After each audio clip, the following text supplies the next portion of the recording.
Hello and welcome to another episode here at the Damage Report, where I came prepared. Where I'm alone in this gigantic building, which is as cold as the core of Antarctica. But today I'm wearing the We Press On hoodie, complete with thumb straps. So I might die, but I'll last a little bit longer this way. LA has discovered winter. Aida Rodriguez, how are you dealing with this new colder earth we live in? I'm doing fine. I'm actually, the possibility that Trump won't be trending every day for the next 4 years is what is giving me good feels. I can't tell you that. I know that sounds petty, but that's where I'm drawing my joy for now, because this year has been such a year. I mean, it feels like 10 years. We feel like we've just gone through an entire decade. Yeah. And listen, this is not even a political statement. Just getting to Twitter and seeing Donald Trump trending for the most ridiculous things every day because mainstream media loves to pump them up. It's just good to see other things trending, even if some of those things may not be the best things. Yeah. Well, we're very excited to have you on the show today. And what's interesting is that what you just said.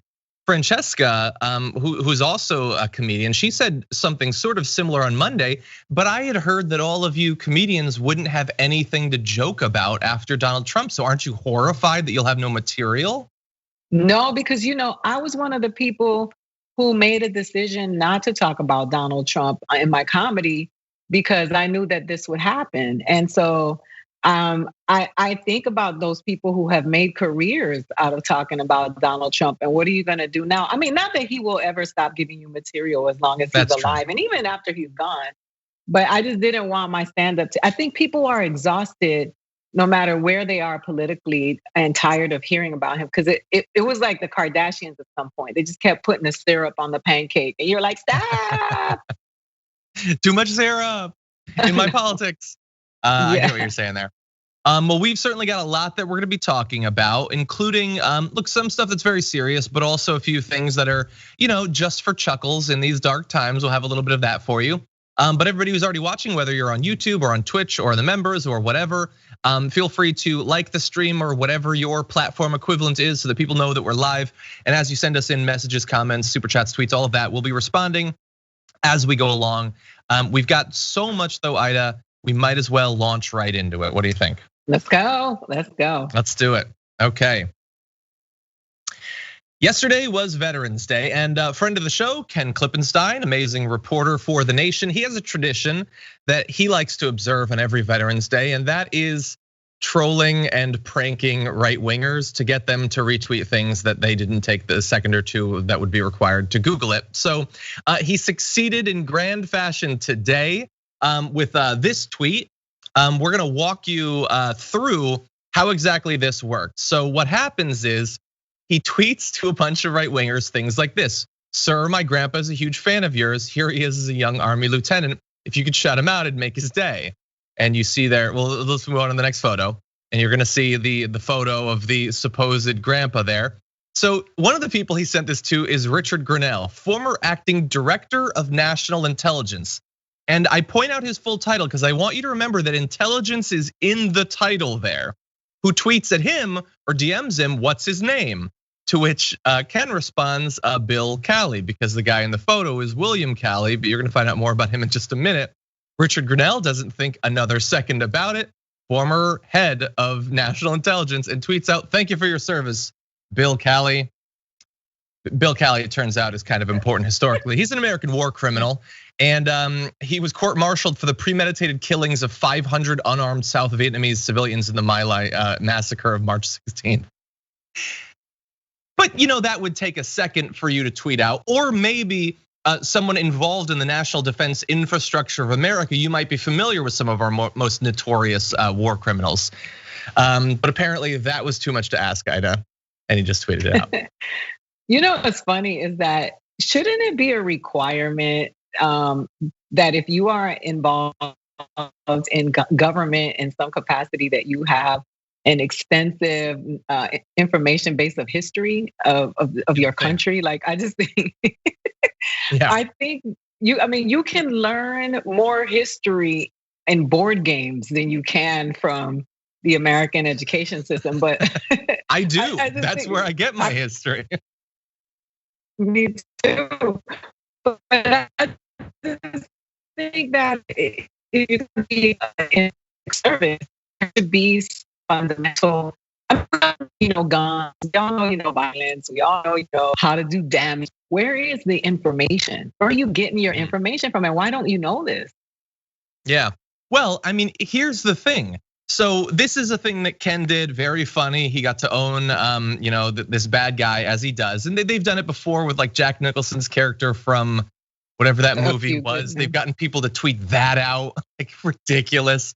But the thing is, because of this and this getting news coverage, this does a better job of getting people to recognize and learn a little bit about an American war criminal and this horrendous act that happened during the Vietnam War than almost anything else. I mean, this is like, he's trending. Bill Cali is trending more now than in literally years, including, by the way, on CNN. Watch this.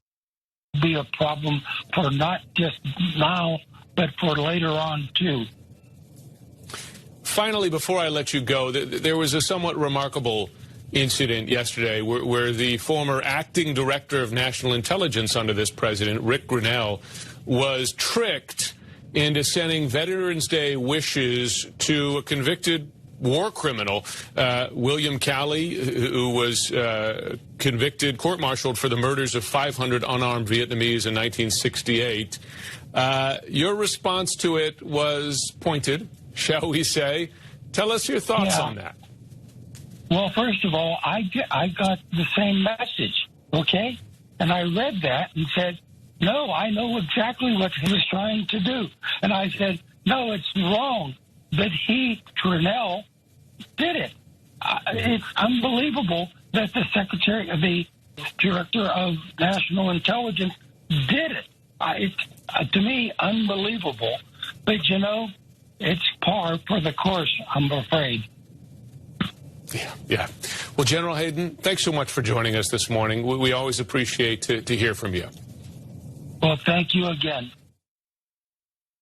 So Michael Hayden was owning that Rick Grinnell on Ken's part, but I love that they don't credit obviously Ken for doing this, but it was pretty funny. And can I throw one little added layer of fun for this? Is that obviously the main point of this story is that Ken has burned Rick Grinnell, but I love that in the news coverage of this story, Ken gets burned a little bit too. Take a look at this. This is from a Business Insider article about this incident. Clippenstein, who is most known for his time spent online and his proficiency in submitting FOIA requests to federal agencies, said in his tweet that his grandfather was a huge fan, blah, blah, blah. I love that they have to point out that he's known for being online a lot. That's messed up. Come on. So is Donald Trump. Yeah. So is Donald Trump, the president of the United States of America. I mean, when I see stuff like this, I go back to our movie Idiocracy. I just feel like this is where we are now. Oh God, yeah. Penny Clips for president. He's got all the qualifications that Donald Trump has. Anyway, and he has the same moves. I've seen him dance. It's exactly like Trump dances. Anyway, okay, so we're gonna launch into a little bit more serious news in just a moment. Wanted to touch base with the audience before we do that though. The first super chat today comes from Chub Toad, who says, when you tell one lie, it leads to another, a reference to JR yesterday, but also true in government. Trump, sort of tripping over himself to create a web of lies that explains why he wins in one state, but it should be overturned in another, and all of that stuff. Let's see, Charles Massey says, Ida, it's raining here. I wanted to stay home today and celebrate Black Guy at the Bus Stop Day so bad. Is that a reference? I don't know that one. That's from one of my jokes. Oh, I know. I don't remember that joke. Funny though. It's about my stepfather get beat up. Oh, that's awesome. That's awesome. Girls Gone Political says, everyone liked the stream for our magnificent dragon daddy and fire breathing Ida. Thank you mostly for the second part of that. I appreciate that. Let's see, Alyssa Young, it's her birthday. Happy birthday, Alyssa. And Happy Ray Turner. Birthday. Yeah, Ray Turner says, John, time to bite the bullet and rename the show The Dragon Report. Well, that's funny, but there's still a lot of damage out there that has to be reported on. Miss Cali, by the way, says justice for Kwawan Charles. Sign the petition at change.org, please. Thank you for pointing that out. Do appreciate that. And with that, why don't we turn to Donald Trump? Apologies for those of you who wanted to be gone. He will be soon, for the most part. Still got a little bit of him though, and we're gonna try to figure out what he's doing in the near future. Donald Trump ostensibly still implying that he's a chance of becoming president if the Supreme Court overturns hundreds of thousands of votes, or some Republican state legislature decides to give the Electoral College votes to him, even though he didn't earn them. So that's the front-facing, public-facing strategy. Behind the scenes, though, and increasingly on Twitter, his future seems to be trending away from being president. He seems to be accepting it. Mostly, I'm saying this because the reporting implying that he sees a different future. And it looks a little bit like this, with him tweeting things like, Fox News daytime ratings have completely collapsed. Weekend daytime even worse. Very sad to watch this happen, but they forgot what made them successful. What got them there? They forgot the golden goose, which I guess is him. The biggest difference between the 2016 election and 2020 was Fox News. Okay, so we'll set aside that he calls himself the golden goose, which is just weird. But there he's attacking Fox News. And what's interesting is that I saw a tweet from Yashar Ali of the president going through the replies of a 4-day-old Greg Gutfeld tweet, and then just retweeting all of the people who replied to Greg Gutfeld in a way that slammed Fox. And we get, like, this is just a small section of it. Here is what his timeline looked like. He just went through to all the tweets attacking Fox and started retweeting all of them. And apparently there is a reason for this. Axios is reporting that Trump has told friends he wants to start a digital media company to defeat Fox News and undermine it. Perhaps in part because they called Arizona against him. But anyway, Aida, so I don't know what you think about him starting this media company, but at least the silver lining, if he does do that, is if he's setting up to do that, he seems to accept, whether he'll admit it or not, that he's not gonna be president soon. First of all, I'm confused because maybe it's some white thing I don't know about. Did he mean the goose that lays the golden eggs? I mean, what is the golden? What does the golden goose mean? I guess he means the same thing, but you're right. The way you said it is what I remember from the fairy tales or whatever. I think we might be having a little bit of problem with Aida's connection. We're gonna see if that reconnects soon. Oh, the internet's a delightful thing. Thank you, Skype, for your stability. Oh, I think we've still got Aida. Aida, you there? Yeah, I'm here. Can you hear me? I can now, yeah. What were you saying? Can you hear me? I can, yes. No, what I was gonna say that was that, it is interesting to watch. I did a Francesca show the other day, and they likened this to a cult, and I said it's more like a sect because it's really big in numbers, right? But the interesting thing about Donald Trump is that he knows that his followers are not about the facts or truth. And so he's trying to establish his fan base so that he can take them and keep capitalizing on them because he's made so much money off of them thus far. I mean, we have a president that sells merchandise, not a book, but merch, like comedians sell merch, magicians sell merch, clowns sell merch. The president of the United States sells merch. So because he knows that nobody insults his base like he does, he insults their intelligence constantly.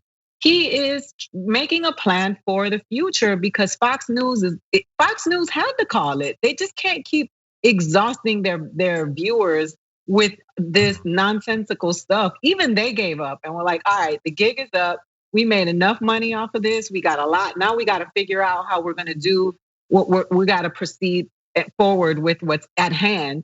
And they know that Donald Trump is over. I think he's exhausted everybody, even the people who followed him. So him, Tommy Lahren, Candace Owens, all of them, they should all just move to Mississippi. Mississippi should succeed. And they should just have their own banana republic there. And they can just go back and forth with their troops. And they don't have to worry about the immigrants and the Muslims and the Black people. And they can have sheriffs and, restore law and order and do their own thing. And I don't know where they're gonna get the money from because the Mississippi, like I tweeted today, it's like that kid that says, I'm an adult, I'm moving out. Can I borrow some money for the deposit? Yeah. If they do that, please take the QAnon people with you. I don't want to have to deal with that going forward. That's one of the things I'm most worried about in the future. But yeah, you're totally right. The thing is, his group doesn't seem to care that they're being grifted. They want people on TV telling them that they're right, and that's what he's going to give them. A source says he plans to wreck Fox, no doubt about it. And I want you to think about how petty this is. So, and it's not like this is new, but Axios is reporting some Trump advisors think Fox News made a mistake with an early call seconded by the Associated Press of Biden winning Arizona. That enraged Trump and gave him something tangible to use in his attacks on the network. Okay, so he's still angry, it's like a full week and a half, I guess, at this point, since the election, about the fact that they called Arizona. Here's the thing, Biden did win Arizona, and even if he hadn't, he doesn't need Arizona to win. He doesn't need Pennsylvania to win. He could afford to lose Michigan. He could lose so much and still win. It seems so petty to focus on this one minor thing that had nothing to do with Trump eventually somehow winning the election. It seems like he's focusing on this because he doesn't want to sort of zoom out and look at what his future actually looks like. It's pathetic, but clearly, judging by the Twitter activity at least, a lot of Fox viewers or former Fox viewers also believe that Fox is dead or dying, and instead they should go to OANN or Newsmax, or I don't even know what some of these are, but these other alternatives, I guess. You know what's funny is that the people who made fun of others for participation ribbons are now crying for the participation ribbons. Arizona is just a participation ribbon for Trump. So what? You got those 3 electoral votes. Still makes not enough difference where, and listen, they're gonna recount votes and you're still gonna lose, and you're gonna elongate the embarrassment where you could have just gone. You could have just flipped the table over and just had a tantrum in that macho style that those dummies like, and then stormed out and say, you know what, I'm gonna form my own country and be the president of my own country. And then that would have been more respectable than to continuously try to undermine the process that made it possible for him to be president in the first place. Exactly. Yeah. Well, and I think it's really the worst of both worlds, because you're right. They could have done that sort of macho thing or whatever, but what they're doing is the whining, but all the while pretending that it's macho. It's like they can't even do the stupid, thick-skulled macho thing. Trump got this. So there was a tweet from Scott Baio, who had gone to some store and organized mugs so that it said Trump is still your president, and Trump retweeted it. That's the saddest thing, man. That's not even like a participation ribbon. At least you have the ribbon. Those mugs got rearranged. You don't even have that anymore, buddy. That is so sad. Anyway. So Scott Baio came for me on Twitter with a whole army of, with a confederacy of dunces. And it was really funny because he came for me because he tweeted that Obama was a Muslim, and I responded, and then he flipped it and made it about the Second Amendment. And I never tweeted anything about guns.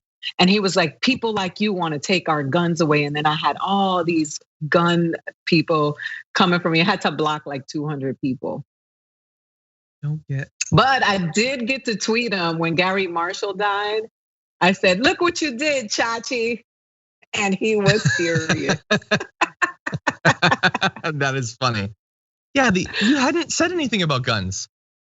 No. Yeah, I think a lot of these guns should be taken away. But I also acknowledge that very few Democratic politicians are actively trying to do that.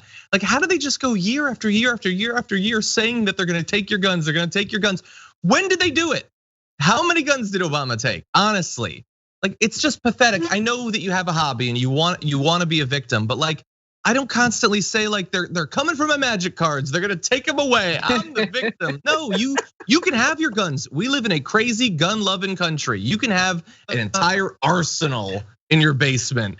Just go do it and shut up about it for a little bit. Anyway, I'm done with Trump. Let's move on to other stuff. I don't even want to think. It's just so sad, and hopefully he'll be out of the public awareness, at least for the most part, soon. But we probably won't even have that. But before we move on to other news, I did want to say, first of all, thank you to Obi-Wan Kenobi for gifting subs in Twitch. I'm seeing that right now. But also a few super chats for you with John Person saying, Medium article, should VP Harris preside in Senate? She could give recognition to any senator who would then be able to bring votes to the floor as they see fit, rendering Mitch McConnell powerless. I don't know if that's really how it works. And it's still, like, even if we get the 50-50 and she can break the ties, you still have some horrible conservative Democrats that in theory could flip. It's going to be a daily battle, even if we win both of those, which we definitely have to, because then at least we get to have the battle, but it's still gonna be tough. That's the way I see it anyway, Ida. Yeah, we gotta stop saying conservative Democrats and just call them mini Republicans, because they really are not. They're not. And I think that they are normalizing the term, those centrist and moderate terms, and I think that that's why we're in such a mess, because people on the left are not unapologetic about their stand, and people on the right are. You're right. Yeah, I gotta be better about that. I still find myself occasionally using the term militia. It's hard. Yeah, but you're right. You're right. Tails said, hey, John and Ida, I'm jumping in late because the new Billie Eilish song premiered at the same time as TDR started. Then I have you guys. What a way to wake up. That's fun. Nice way. Thank you, Tails. Nice. Pippa says, love you guys at TDR and 2IT. Have you heard about the Australian Senate inquiry into media bias and the endorsement of a Green New Deal? Yeah, I did see that they're gonna be looking into Murdoch and stuff like that. I don't know when we'll actually get anything from that, but thank you for mentioning it. So Ida, I don't know if you know this, but people are in the audience are giving all the guests nicknames, and Musically Megs has a suggestion for you, saying, come on, everyone calling Ida the Fire Dragon. We all know she is the Dragon of Truth. I like that. I like that. Yeah. Okay. Ferret Queen says, Ida, I don't know if you've seen, but SNL has cast Maya Rudolph, co-star of Idiocracy, as Kamala Harris. Creepy. P.S. John, any feedback on Million MAGA March? I haven't actually heard about that. That's funny. But I personally think that Maya Rudolph is doing a very good job as Kamala Harris. I think that she's funny. I don't know what you think about this. I personally think that Maya Rudolph's great. I loved her time on SNL, always glad when she appears, but her and Jim Carrey are getting like a third of every episode of SNL, and they got 1 million cast members that never even show up. So I think they could shrink that bit a little bit. There's like new people that I haven't seen in a single sketch yet, but I don't know. I agree with you. I think we get it, we got it. But I do understand what she's saying is that is Maya was in Idiocracy, so it's kind of ironic. But in terms of the MAGA march, which I posted about yesterday, the Supreme Court, the White House, we got on a big number. Just call it the 183 MAGA march. Yeah. Well, I mean, we're gonna have to see. Yeah, I hadn't seen that. I'm gonna have to look it up, but I know that like there's worries about like major disruptions of the inauguration and stuff like that. We're gonna have to see. Personally, I think that the inauguration should be a small thing. We're in a pandemic, which we're gonna be talking about in a little bit, but we'll have to see. And with that, can I just say one more thing? You can say anything you want. Yeah, I just wanted to say this. I'm sorry. I just want poor white people in this country to really understand that they are not special to those people in power like that. So anytime they think they're gonna go out and disrupt, they're gonna get arrested, they're gonna go to jail, they don't have bail money, they don't have health insurance, they're still out there fighting for white supremacy in a situation where they are positioned to lose. For some reason, they don't realize that the delusions that they have, that they identify with these 1%, elitist, power hungry people, they're gonna go to jail, they're gonna get in trouble, and they need to stop. Yeah. Their march is gonna get them in trouble because people are tired of all the protesters, those kinds of people, they're tired of all of them. So when you go out there and you start disrupting, you're gonna go to jail with the black people. You are poor white people that they're looking at and saying you are less than. And don't do that to yourself. Yeah. Yeah, and they're fighting to get Trump in office, the guy who's not gonna do literally anything for them. At least Joe Biden, some of his policies might benefit some of these conservative white Republicans. Like, spend a little bit less time fighting for white supremacy and a little bit more time fighting for like white stability, white normalcy, white rationality. Yeah. Do some stuff to actually improve the quality of your life, because the Republicans aren't it. I know it feels good to point at another racial group and shout that somehow they're morally like worse than you or genetically worse than you, but that doesn't actually clear your student loan debt. It doesn't give your family insurance. Anyway, okay, with that, why don't we jump to other news? Don't care about you. People of color are not scared of you and they're not worried about you. If you don't like us, that's fine. Just go back to your habitat and go live your life. If you don't like us, we're not gonna break apart because you don't like us. We just want you to stop disrupting our quality of life. Exactly. Sorry. Exactly. No, that's great. Okay, so let's turn to some other big news. We're finding out a little bit more about Joe Biden's incoming cabinet and team, including the choice of chief of staff. Apparently it is going to be Ron Klain, who's someone who I did not remember much about him in his service in office, but learning a lot. And turns out a lot of people pretty happy with this choice, which we're gonna turn to. But first, here's a little bit of a statement from Joe Biden when this was announced, saying, Ron has been invaluable to me over the many years that we've worked together, including as we rescued the American economy from one of the worst downturns in our history in 2009, and later overcame a daunting public health emergency in 2014. His deep, varied experience and capacity to work with people all across the political spectrum is precisely what I need in a White House chief of staff as we confront this moment of crisis and bring our country together again. I don't necessarily like the whole focus again on working with people across the political spectrum, but Biden is Biden and he's gonna say stuff like that. So Klain has been a senior advisor to Democratic presidents, vice presidents, candidates, and senators. Served in the late 1980s as a top aide to Biden when he was chairman of the Senate Judiciary Committee, and ran Biden's office when he first became vice president. So that's his attachment to Joe Biden. But in addition, he served as the chief of staff to the former vice president Al Gore and the staff director of the Senate Democratic Leadership Committee. He has worked with several Democratic presidential campaigns, including Biden's 1988 and 2008 presidential campaigns.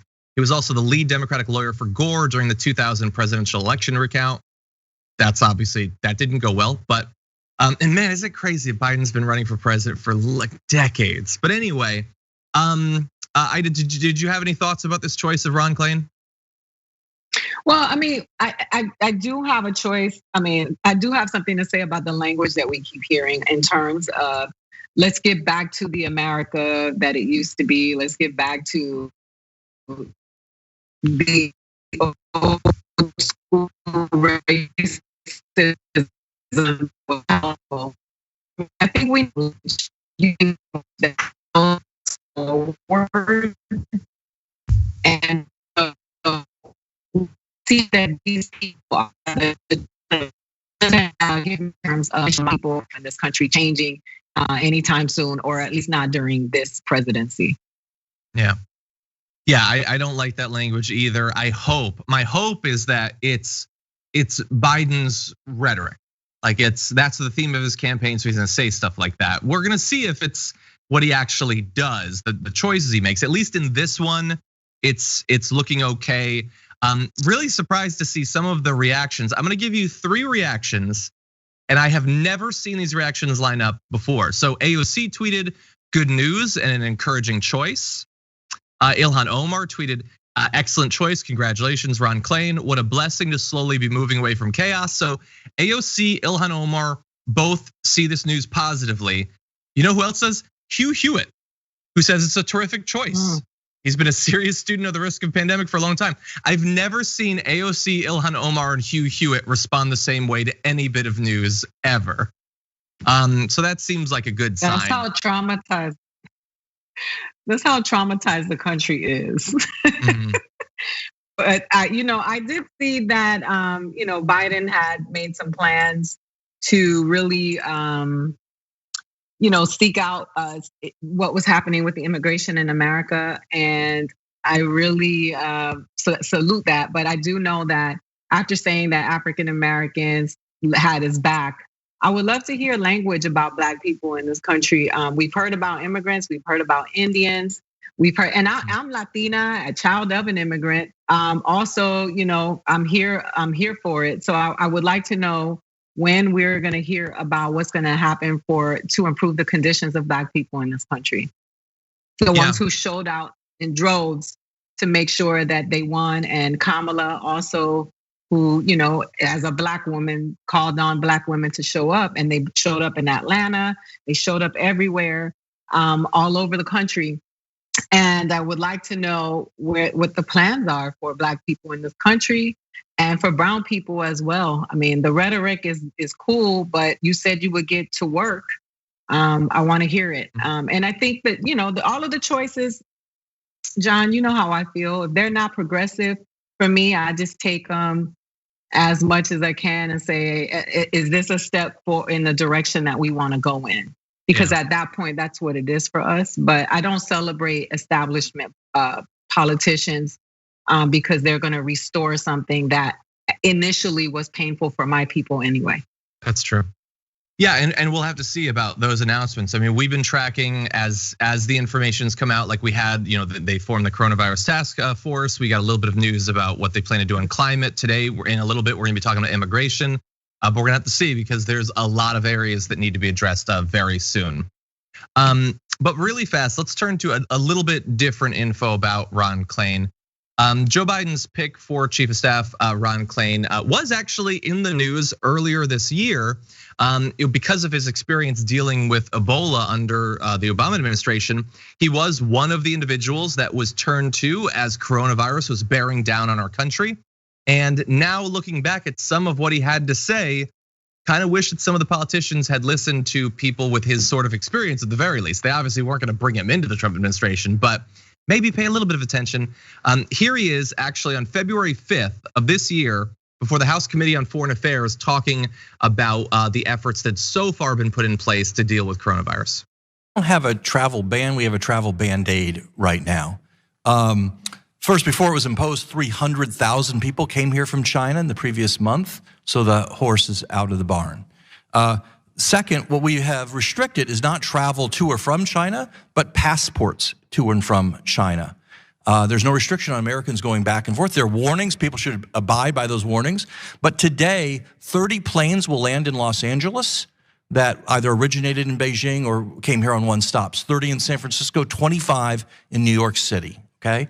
So unless we think that the color of the passport someone carries is a meaningful public health restriction, we have not placed a meaningful public health restriction.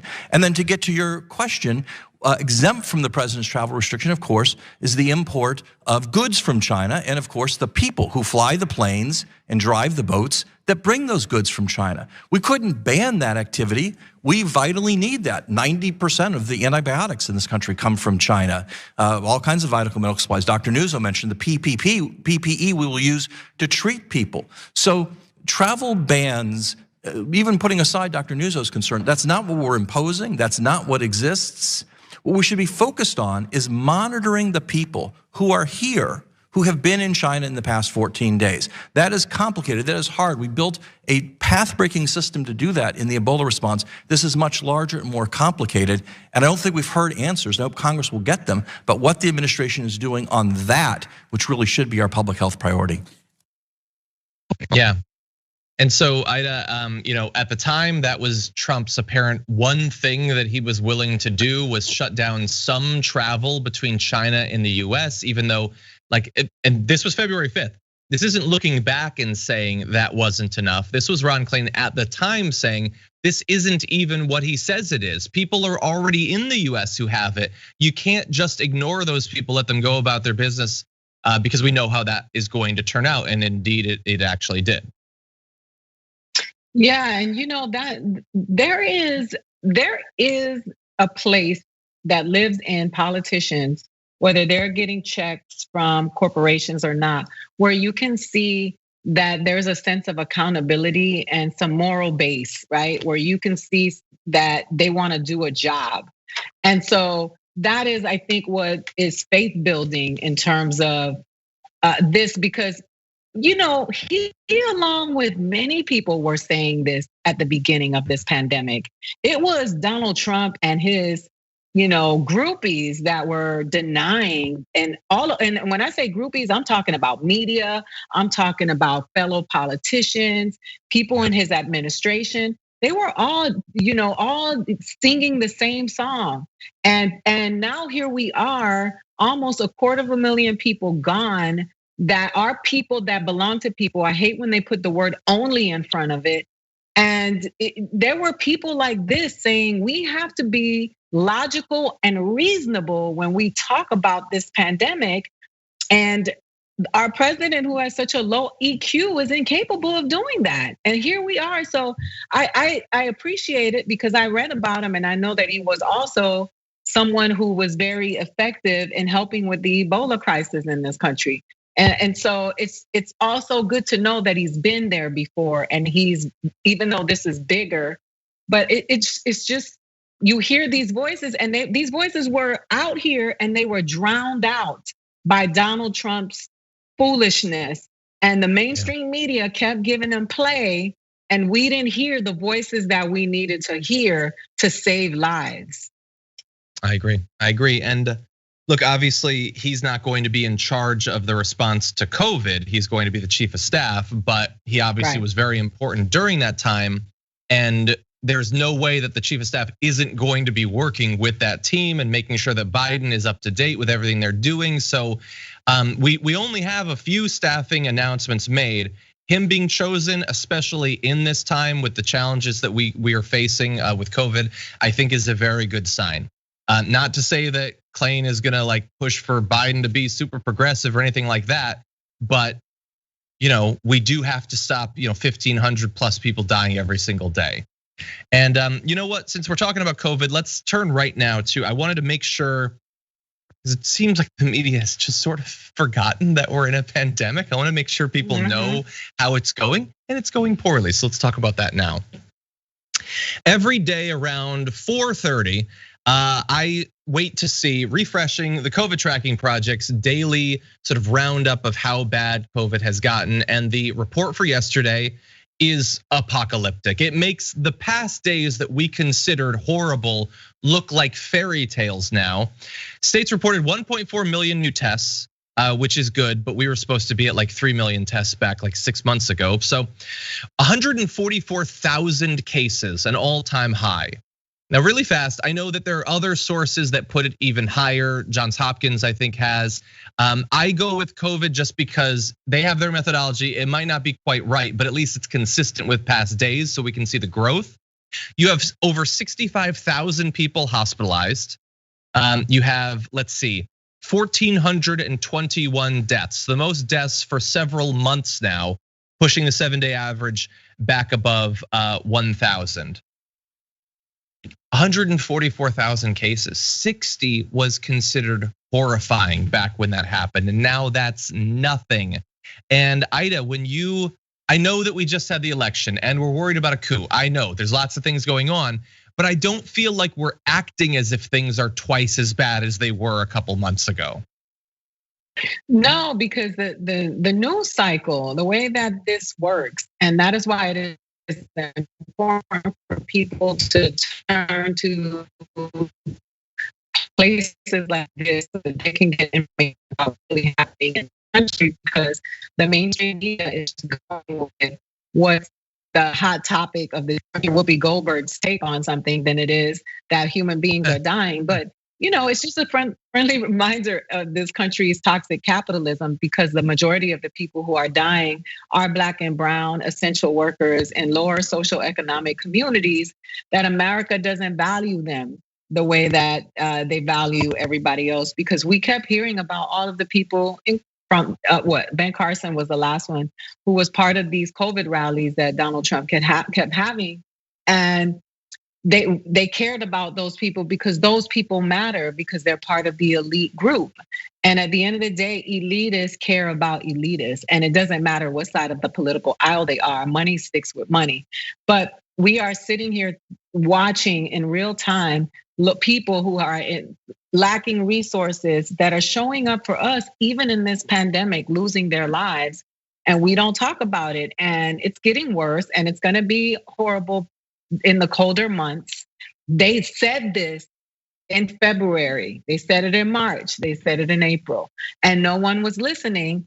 And now here we are again after these major, look at it in Indiana, they had all of this, they resumed business, and now they have to shut down in the areas where people are, and mind you, those are also poor white people who are dying. Because I have to remind white people that are sometimes jumping on these bandwagons is that you are poor. And when you are poor, you matter to them just as much as people of color and people in marginalized groups.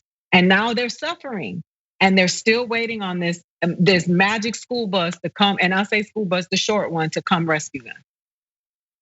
Yeah, it's just, and no help is coming. I mean, when you look at the White House, Trump isn't doing his job anymore. Not specifically just not doing COVID. Oh, wait a minute. Can I just say this? I'm sorry to cut you off. And I know I'm being obnoxious, but this has been on my soul for the last couple of days.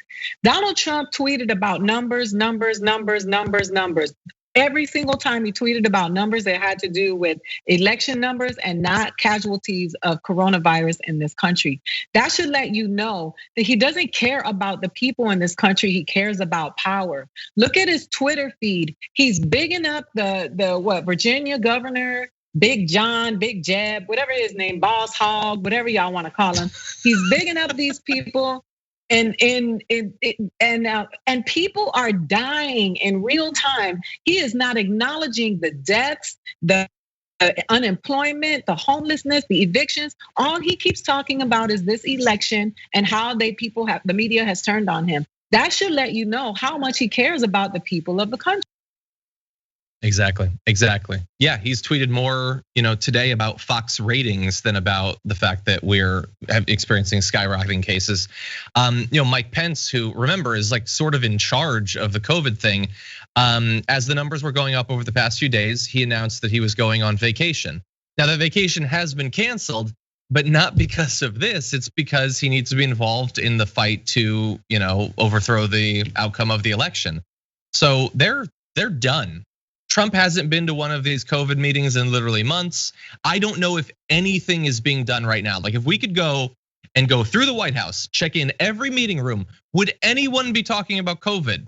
I don't see any reason to believe that they would right now. Things are getting bad. As Aida pointed out, geographically, it's changing, for the worse for some areas.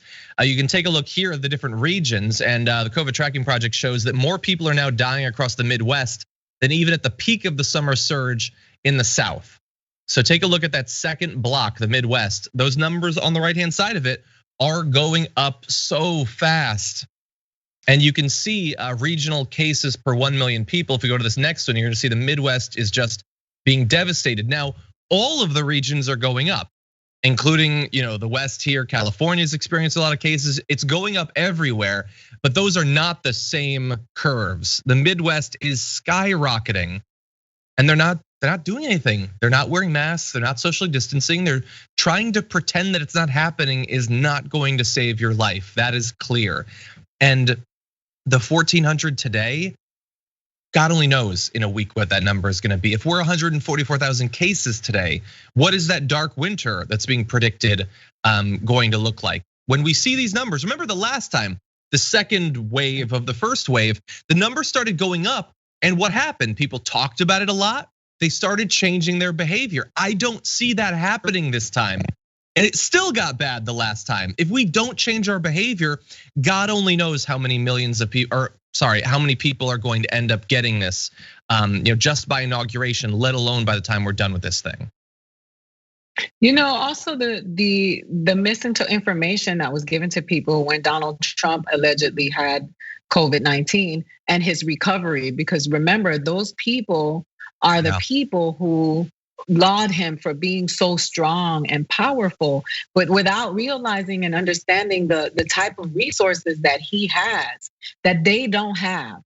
So I'm no psychologist, but this mass hysteria that's upon us in this country with people who don't believe that it's real. I know people who've recovered from COVID who are still dealing with the after effect and the issues that come with having COVID. It's not a walk in the park. for everybody, and everyone who's had it did not have pre-existing conditions. And I know it feels like basic to have to repeat this, but the truth is, I mean, these conservative media outlets have been picking up stuff with me because I feel like I'm their latest target.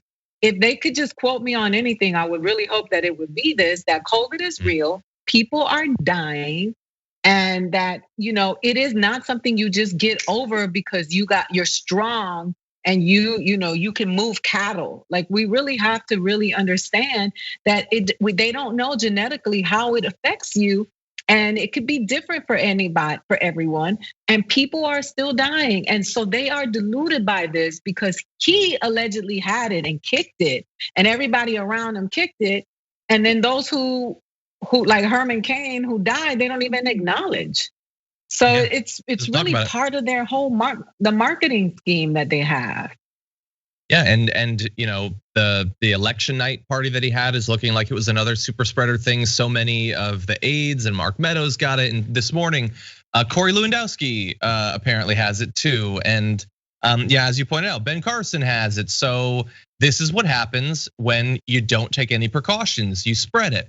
The difference, though, and this is to the point that you've been making throughout the show, is when they get it, they get secret monkey medicine and they'll be fine. They've got a team of doctors watching them every second of every day, making sure that they're gonna be okay. None of the people going to the rallies are gonna get that. There's no helicopter waiting for them. There's no special serums or antibodies or anything like that. The people that are dying are regular people. They're not the economic elites that are dying. Really fast, I wanna show one clip just as I think this is a great description of how bad things have gotten. I want you to take a look at this video of Sanjay Gupta talking about the current state of the pandemic. I mean, that's what we're seeing here. And I think the idea that so many of these deaths that are happening in the United States are preventable just adds to that idea that this is a true humanitarian crisis. The Doctors Without Borders have come to the United States to do their work. They go to the hottest spots in the world. They look at the earth and say, where are we needed? Well, they're needed here in the United States right now. So I know it's tough to hear. I've already gotten a lot of emails and social about the fact that I call this a humanitarian disaster, but I stand by it. It is, and hopefully it inspires people to do something about it. Yeah, Doctors Without Borders is coming here to try to help us because they realize that our government doesn't give a damn what happens. They barely were pretending to care about the pandemic before the election. Now that we're through the election, they don't care at all. The mask is off. I guess that's quite appropriate. So we're just left to whatever happens. I spent months, almost every day, talking about all the signs that they were pursuing a herd immunity strategy, and this is what it looks like. We're weeks into it now of just rampant spread around the country, as many people getting sick as is necessary, lots of people dying. And the idea is that hopefully someday everyone will have had it. And I guess then we're gonna be safe, even though that hasn't actually been established medically. It's a disaster, and it's a disaster that's playing out in real time.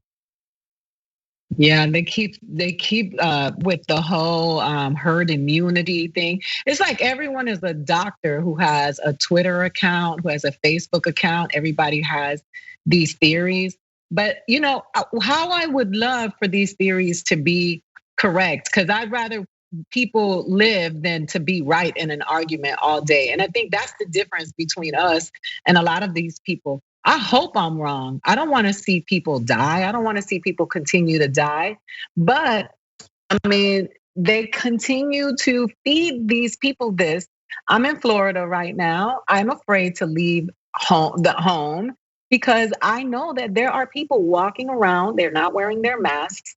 And listen, I've talked to enough doctors. I'm a conspiracy theorist myself. I have my own theories. So I've talked to enough doctors, nurses who are friends of mine who have assured me they're not getting any bonus checks because they declare that people have COVID. Yep. They have to wear their masks because they can't compromise their families.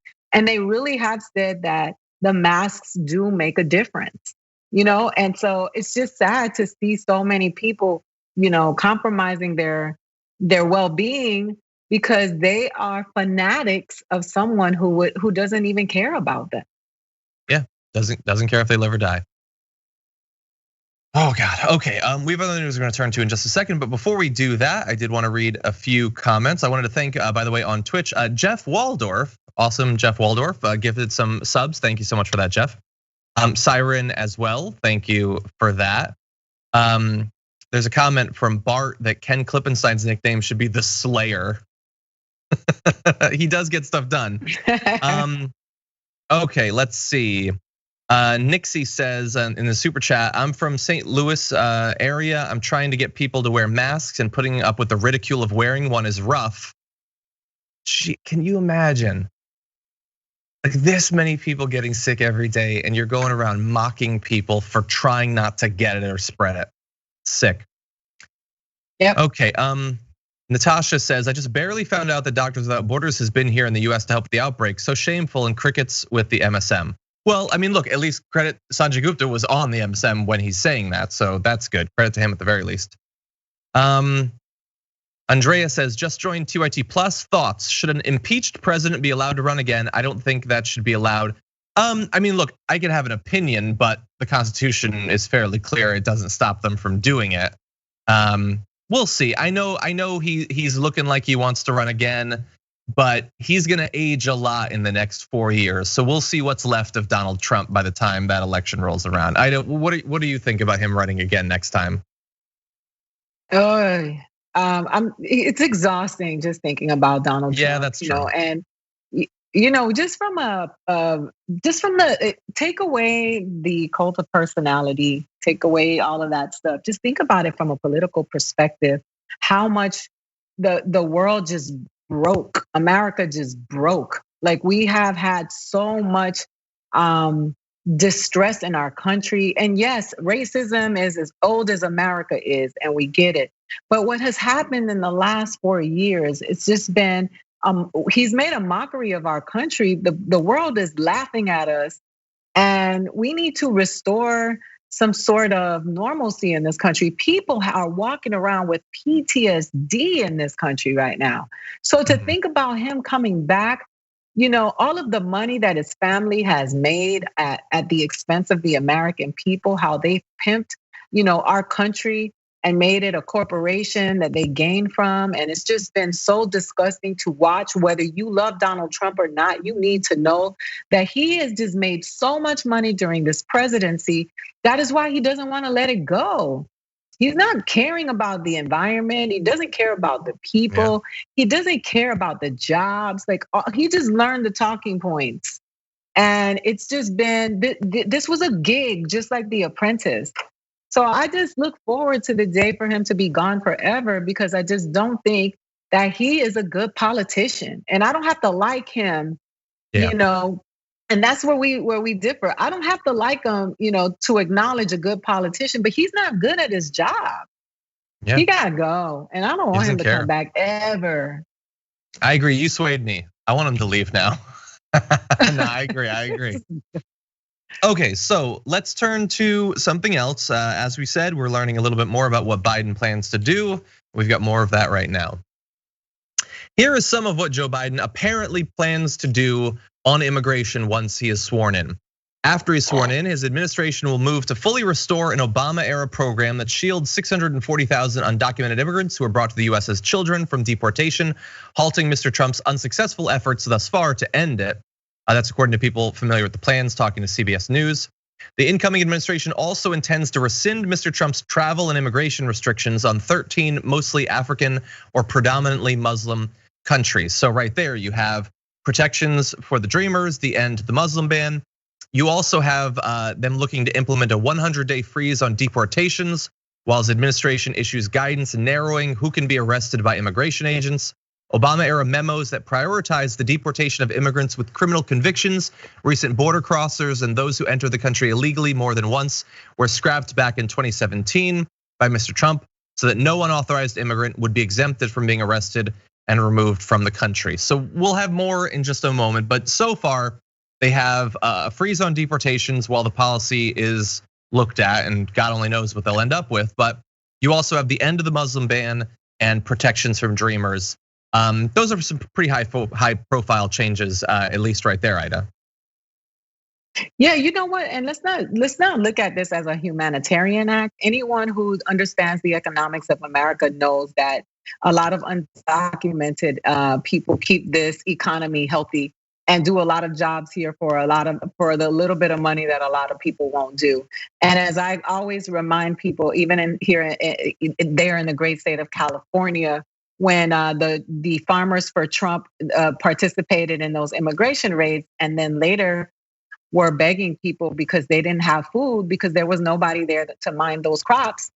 It is that we undermine the value of what immigrants, contribute to this country and its economy. And the people who built this country, the Black slaves who built this country and built it from the ground up. And then now you look at these immigrants who are doing all of these jobs that a lot of people don't want to do. And Joe Biden is just sharp to that. Why would you get rid of DACA? Those are future doctors, future lawyers, future people that have come here with a motivation to excel, because the countries that they come from are so devastated by all of the damage that we've done to them. So when we sit here and we talk about him doing this, it's a smart move for him to make. And, in some ways trying to correct some of the wrongs of the Obama administration that he participated in, and some of the stuff that they did, because we can't be honest if we're just gonna blame all of it on Donald Trump and his administration. Yeah, totally. And while all of this looks good and we're gonna do some more, this is not an area where we can afford to not watch Biden and his administration virtually every day, because we know what happened under Obama. Yep. So these are good signs, and I'll give you some more in a sec, but we do have to be vigilant.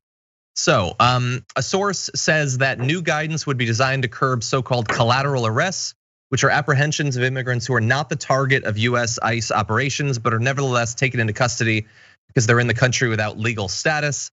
Biden is also going to discontinue the Trump administration's policy of requiring non-Mexican migrants to wait in Mexico for the duration of their US asylum cases, which can stretch for a very long period of time and lead to a lot of victimization of those refugees.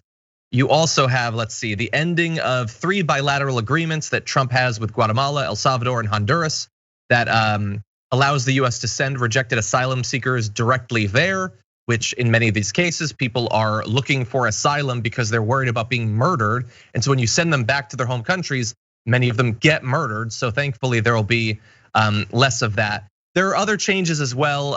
We're a bit late in the show, so I will simply say that there's some great write-up.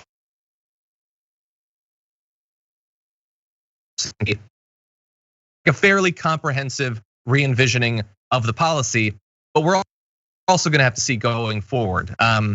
Democrats tend to be a little bit better on this stuff than Republicans, but the militarization of the border, that has been happening under both sides for literally decades. The deportations have been going up under both sides for literally decades. And so all of that is something that you have to bear in mind, even if we're lucky enough to get all of these changes made in the beginning months of the Biden administration.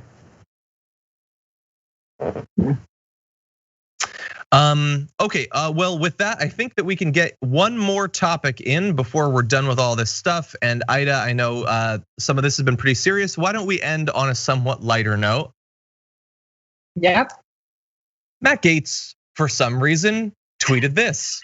Tiffany Trump had a photo, so he tweeted to her, fire, heart's eyes, thumbs up, which I think we can all agree is the thirstiest tweet that has ever been sent in the history of Twitter. I don't know what that is. We're gonna have some responses, but Aida, he's a congressman. That's the president's daughter. And the only thing he didn't put is an eggplant. Like all the rest of it's there. You know what's funny is that Matt Gaetz is probably one of the most embarrassing members of our, political. I mean, the way that he kind of tokenized Ernesto, and that was when he had that exchange with that we talked about earlier with the congressman, and he pointed out that he was not racist because he had this was it adopted son or whatever, but it just seems like he always works his way, works an angle to try to maintain some sort of relevance. And he feels like an actor or a rapper or anybody whose career isn't going anymore, and now they just chime in on politics and they realize like they can get a little bit of action on that in that direction. But I just think it's embarrassing to watch him because I feel like he's so performative with his politics, and I think that it's an embarrassment. And I'm in Florida right now, and we want to wash. We need a wash. Florida's been needing it for a while, actually. Okay, so let me give you a few more responses. Some of them more serious, some of them funnier. But Natalie Montalongo tweeted, below is a tweet from a sitting member of Congress. And here's a message for women everywhere. You are better than this man and you should run for Congress. Oh God, I would love to see someone take out Matt Gaetz. Let's make that happen. Molly Jong Fast tweeted, does this feel like a classy thing to be doing on the internet? To which the only reasonable answer is no, that's a very weird thing to be doing.